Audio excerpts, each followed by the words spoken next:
Welcome back. Well, it looks like we're going to continue to see more clouds over the next couple of days, taking the edge off the heat. A few tropical showers in the area, but don't count on much.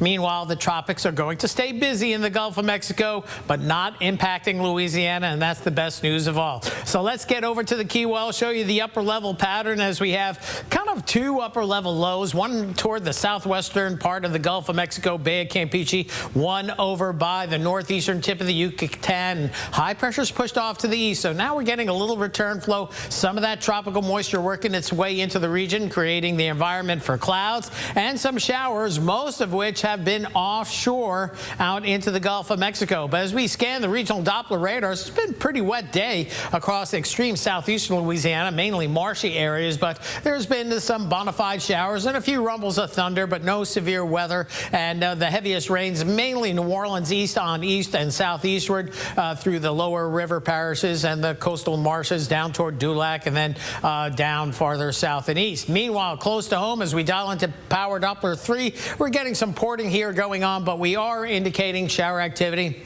across portions of lower St. Martin Parish. It's been a little bit of a rainy afternoon, Stevensville and down toward Morgan City. And these showers not making much more headway off to the north and west, but there are a few sprinkles over by the Franklin area, Sherrington, and then back through Jeanerette, and then perhaps up through the Lake Fosse State Park area as we get on the western flank of the Atchafalaya Swamp. More on that in just a bit. First off, though, as we check out the tropics, major hurricane Kirk in beast mode right now, 130-mile-per-hour winds and intensifying at least to 145. Could be a high-end Category 4. Right now it's a Cat 4 and will intensify through that range. And Tropical Storm Leslie on its heels, going to become a hurricane as well. Both storms stay out in the open Atlantic, so we're not worried about that at all, and not overly concerned with the next weather system that could develop in the Gulf of Mexico. National Hurricane Center maintaining still a low chance of development, mainly because we really don't have anything super identified here. We have some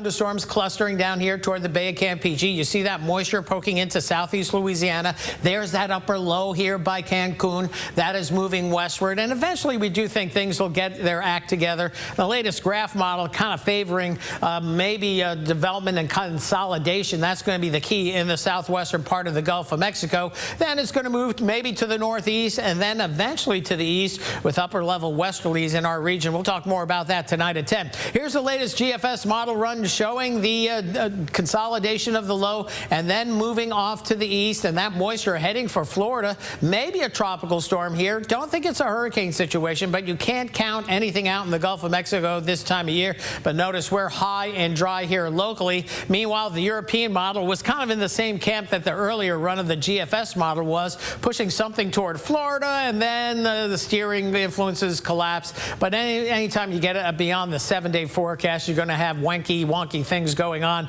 So we're not concerned with it, and we're not concerned with this coming back at us at all. In the near term, though, we're looking at scattered showers for your Friday. We'll go 30, maybe 40%, but that could be a stretch as we head into Saturday. Plenty of clouds, maybe a shower, but it looks like we'll be drier. And then we get into Sunday. Here comes the sun again, and temperatures heading back into the lower 90s. So overnight tonight, 73-year low, a warm evening, certainly more humid, and humidity up several notches. Chance of a shower, though, at 10-20% early this evening, obviously higher as you get into St. Mary, perhaps Iberia and St. Martin parishes. Then tomorrow we'll keep it at 86 for high, scattered mainly afternoon showers, maybe a rumble of thunder, but again, not much to write home about with respect to rain or rain totals. As Saturday, again, mostly cloudy. The sun comes back out on Sunday, lower 90s into Monday. Then a front gets here as we head into the latter part of Monday, bringing our daytime highs down into the mid-80s. And the overnight lows getting down into the much more pleasant lower 60s. That means upper 50s for portions of Acadiana, and probably means maybe some gumbo in the future as well. That's it for weather for now. We'll have more coming up later in the show.